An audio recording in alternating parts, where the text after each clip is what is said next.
Thank you, Amberly. Such an honor to be here with you.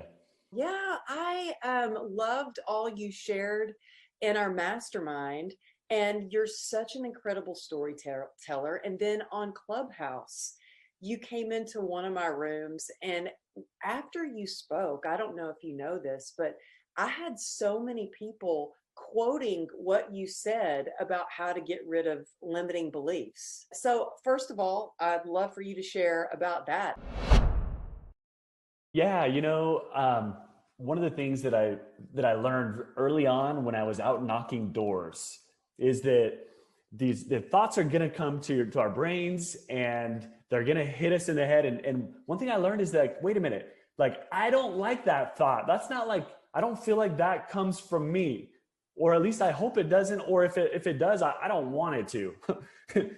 And so I developed this little mantra, and it's so simple, but it's been really powerful. And in fact, if I'll have to show you sometime if I can find it while I'm talking. But my kids, so I've taught this to my kids, and it's been such a simple little tool. I want to offer it to you right now, those that are watching. And thank you, Amberly, for bringing that up. So it's these 4 words: I reject that thought.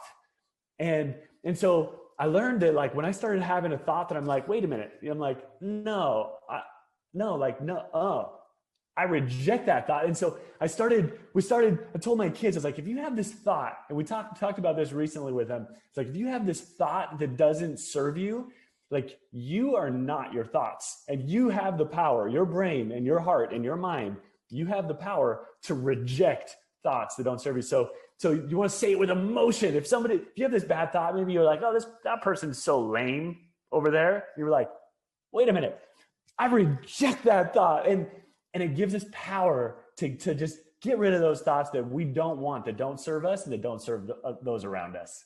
Yeah, well, after you said that, I've had people say, your friend Ben said, I reject that thought. And so many people have been doing that. I love that you share that. And you know what? You're such a good dad.